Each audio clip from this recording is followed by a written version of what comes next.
you are, you can slide them under this. Is that really real? That's just plastic. It's plastic. The sneeze gas. Sneeze glass. So the rain is coming.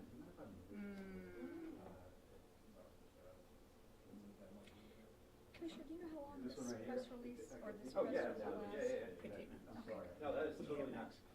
Nothing, I'm just curious. When did your son graduate from tomorrow? 2013. I have Here, is that on the web still, or? That's 2 or 3.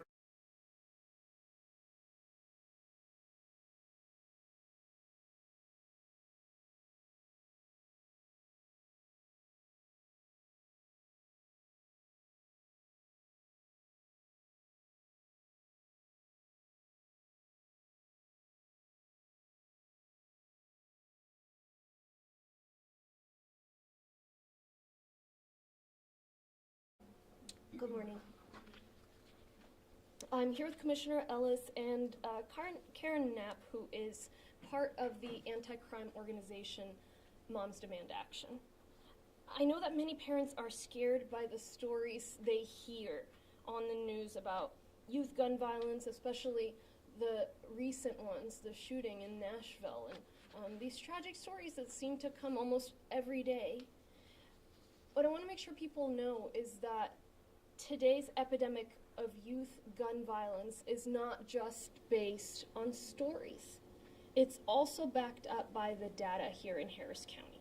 We're feeling the effects of rising youth gun violence every day in our community. Today we're releasing data from the Harris County Analyst's Office showing that what we've suspected all along.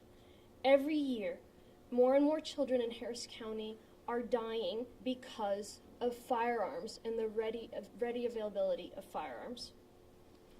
On June of 2022, Commissioner's Court directed the Commissioner's Court Analyst's Office to work with justice-related departments and draft a report with data, causes, and evidence-based policy solutions related to gun violence and youth gun violence from 2015 to the present. The data encompasses death and mortality data from the Centers for Disease Control, the Juvenile Probation Department, and hospital data with help from Harris County Public Health. The data is now being released, and what it shows us is that youth gun violence is worse today in Harris County than it was 5 years ago. Between 2016 and 2021, firearm-related deaths increased among youth in Harris County by 37%. From 2019 to 2021, the firearm death among youth increased nationwide as well. In 2021, 50 children in Harris County died because of gun violence. That's the size of 2 elementary school classrooms. As people hit hardest by this the people hit hardest by this pandemic of gun violence truly is all of us, our entire community, and our children. What worse than that? In Harris County, we've done what we can to lower youth gun violence. So far, my colleagues on Commissioner's Court and I have invested $6 million in the Community Violence Interruption Program. That program sends trained mediators directly into the community to help people reconcile personal conflicts that might turn into gun violence. These are dangerous situations. These are folks working with youth who are involved in gangs, who've been involved in this kind of violence in the past. But we're working to stop gun violence proactively before it occurs. In its first year of operations, this program has already connected with hundreds of youth. That means staff going there to visit 5, 10 times with the same youth. This is about relationship building. It's not easy work. It's about building those relationships with the children, with the youth, and making sure that they don't end up involved in gun violence, involved in crime. Over the past year that the program has been in operation, the team has specifically stopped 16 incidents of violence. Those are 16 kids that could have been victims of gun violence who have not fallen prey to that epidemic. So I'm very proud that we're hiring team members and staff in our public health department that are able to build those strong relationships with our kids and keep these tragedies from taking place. We've moved also to focus on kids in the community that might recidivate, that have already been involved in something like this and are already involved with our criminal justice system. We've worked on specific therapies, for example, therapies that are given evidence to lower recidivism. We are involved in that in our juvenile justice departments. We've taken dangerous guns off the street through buyback events. Commissioner Ellis has led the charge on that. We've worked on a $4 million Harris County Youth Justice Reinvestment Fund. That reinvestment fund is operating across communities all throughout Harris County to help kids who are at risk get involved in after-school activities, get involved in sports, get involved with mentors. Again, these are evidence-based initiatives that stop this kind of violence from happening. And we are being successful to some extent. Firearm-related youth offenses in Harris County increased overall because of this availability of guns, 37.3% between 2016 and 2021. But non-firearm related offenses decreased drastically, 52.2% for the same period. And so what this shows you is we're doing everything we can, but we can't control the lax laws and lack of action at the state level. The truth is, we can't talk about rising youth gun violence without talking about the role that guns play in fueling it. It's not just political posturing. The data itself is showing us that Texas gun laws are contributing to more children dying in our state. Studies have shown that lenient gun regulations are associated with higher occurrence of youth carrying guns and weapons. But even if you look at just the logic, we're letting people who shouldn't have guns have guns. There's more open carry. There's more permitless carry. There's no vetting. The only way in which you have a background check is if you go to a federally licensed firearm dealer. But people could just go to a gun show. They can very easily purchase firearms. Gun sales have gone up over the past few years. So to those who say that more guns makes us more safe, where's the proof of that? As gun sales have gone up, so have gun deaths, especially amongst our youth. The gun lobby has the Texas legislature in an iron grip. Despite a coalition of both Republicans and Democrats among the community supporting background checks, opposing permitless carry, supporting other common sense gun safety measures, state leaders refuse to act. Instead, they continue to make permitless carry easier, having an unlawful gun easier. They refuse to close the gun show loophole. As we're interviewing kids in our juvenile probation department, kids who have become involved in this, what we're hearing is perhaps their parents try to keep weapons from them, but they're just so readily available in the community. They can't escape them. These kids don't want to be involved, but they simply can't escape them. They feel that they're at a disadvantage if they're not the ones who have the guns. So what can we do? We're not going to throw our hands up and say there's nothing we can do. That's why I listed all of these different initiatives we've taken and the reduction in non-firearm related crime among the youth, which we've achieved. We're doing everything we can, but we really need our state legislature to step up and lead on this issue. We need them to pass legislation that's going to make it harder for youth to get their hands on firearms. We need them to pass Tracy King's law to raise the age to 21 for assault rifles. They're trying to raise the age to 26 for gender-affirming care, so they're saying the youth can't make decisions about their own body until they're 26, but they can carry an assault rifle when they're 18 or even younger.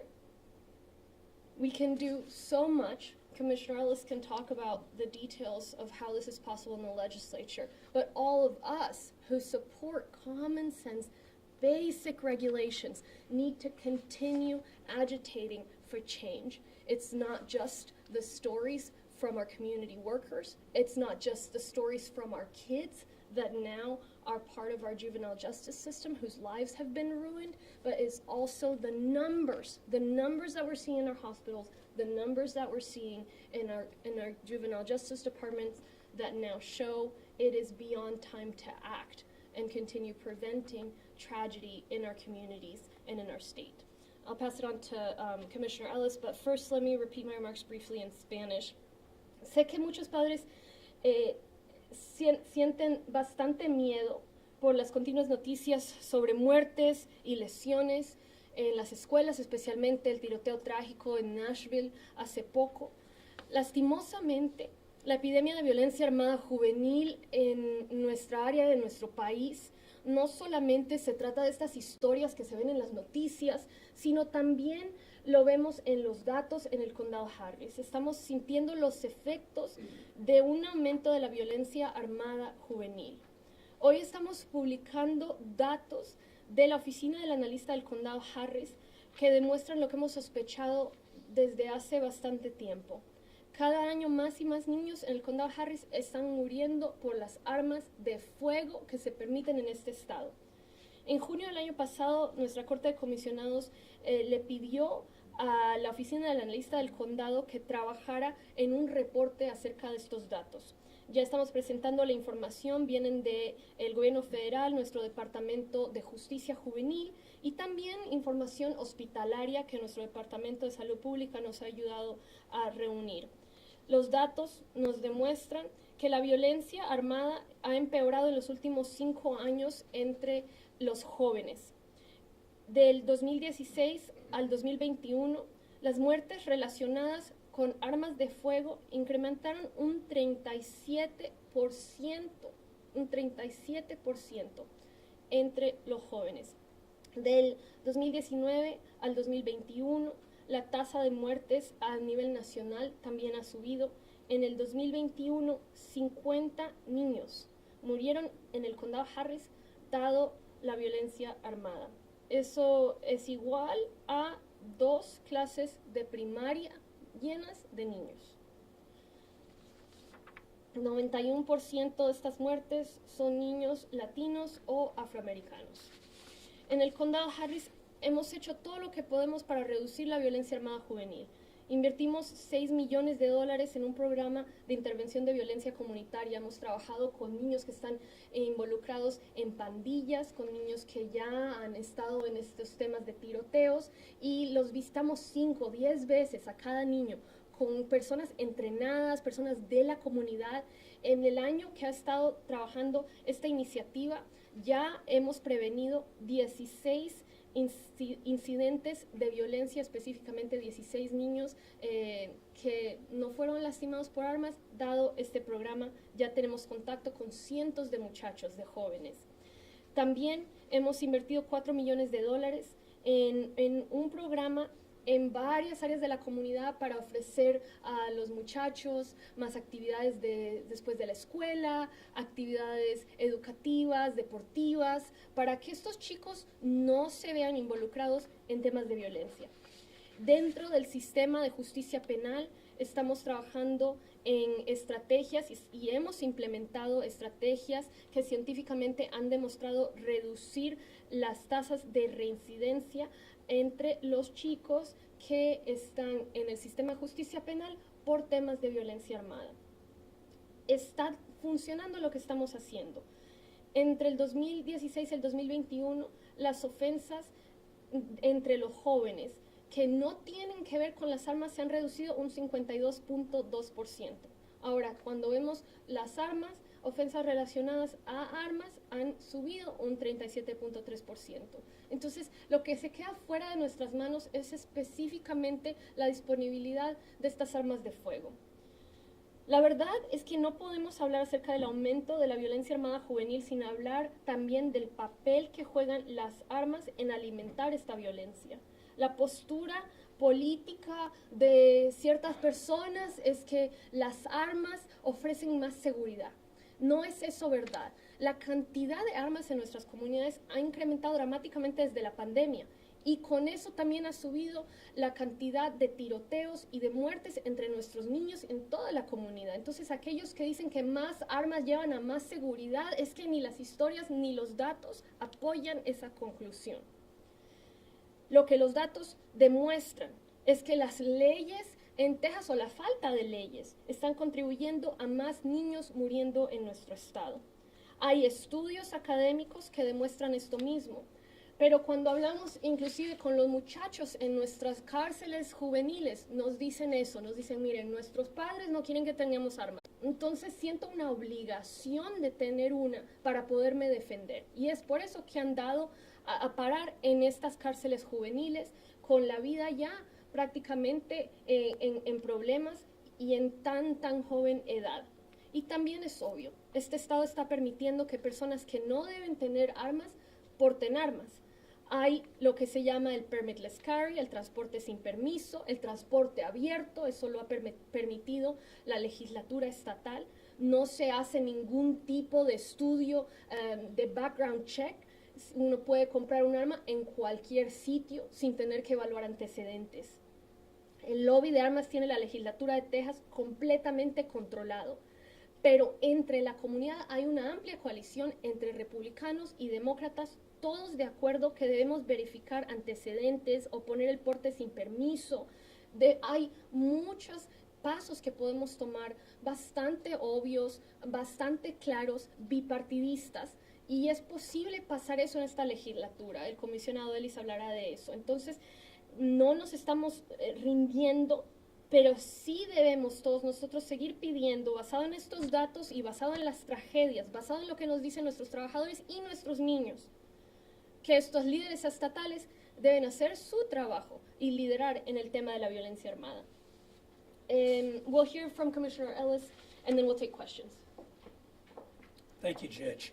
We had a long and productive day yesterday. I think you called me about 6 o'clock. Yeah. And I thought maybe it was to reflect on the day, but instead you were going to a very important issue. I'm so glad that you called and decided to do this press conference. I appreciate the work that the analyst's office did on this report, but it meant a lot in terms of leadership to highlight this issue. Karen and Moms Demand Action, thank you so much for the work that you do for being here. Look, we cannot sit by idly and continue to lose children to preventable deaths. We have to act, and we have to do it while the state legislature is still in session. At the halfway point, all of the bills that Judge Hidalgo laid out are there. Also, there are many bills with a broad enough caption. If there are some measures that our state leadership wants to pass, they can pass them. Or if they opted to even go in and suspend the rules, I was at 26 years, they can do that. Whatever they consider reasonable, bipartisan reforms, even if they won't go as far as Karen, the judge, or I want to go, they ought to do something. And so far, they have not done that. Harris County, on a local level, we're mobilizing our resources with absolute urgency to put a full court press on everything we can do within our power to reduce gun violence in our communities. As the judge said, we have no control over substantive gun control measures on the city level or on the state level, on the county level. We've been preempted at the city and the county. But we're doing as much as we can to try and take guns off the street. We've held 3 gun buyback programs with the city. As a result of that, we've collected 2,800 guns. These are weapons that are taken off the streets and cannot be used to harm a child or anyone else ever. At least those guns cannot be used. Gun buybacks are just one part, only one part of a broader effort on the county's part and the city's part to try and reduce gun violence. As she said, we're rolling up our sleeves. We're using smart, meaningful programs that have been tried in other places around the country, and to the extent we can pioneer new programs, we'll do that. Our Community Violence Interruption Program works with trained research specialists to interrupt cycles of gun violence in high-risk communities. I was in Chicago over the weekend. I met with the consultant, Dr. Chico, who's helping us here in Harris County. University of Chicago, very conservative, respectable Ivy League institution. They even have him teaching a class there, and they're funding a school there. They're pioneering many things that we're going to try here in Harris County. So far, that team has prevented, I think you said, Judge, 16 instances of violence and saved potentially millions in taxpayers' dollars. Also, our holistic assistance response team sends trained first responders to answer 911 calls about mental health issues. During the pandemic, mental health challenges have just gone off the chart. I can't help but think that that too adds to the significant number of gun incidents involving young people. We're thrilled with the success of that program, and we just voted to double the scope. My colleagues are at least indicating that we're going to significantly increase the money we put into the other violence interruption program as well. Harris County is leading an all-out effort, an offensive to combat gun violence in all our communities, and the startling numbers that we're seeing so far confirm that. I want to stress that we have also continued to invest in traditional law enforcement initiative, boots on the ground. But I do want to stress, if it was just a matter of continuing to do what we have done in the past, I think by now somebody would have solved the gun problem. We have to do more than that. So this is a call to action. We appreciate the press. If you dig into that report, ask the hard questions, but don't just ask them of us, because we're not in the legislature. And encourage our state leaders to do as much as they can on following best practices that have not only been used around the country, but around the globe. Here's the best statistic I can give you. Clearly, there are few instances of gun violence on the globe in countries where you don't have as easy access to guns as you have in America. It's an embarrassment to think we have more guns in this country than we have people. Thank you. We'll take any questions. Thank you guys so much. Right. Thank you. Thank you.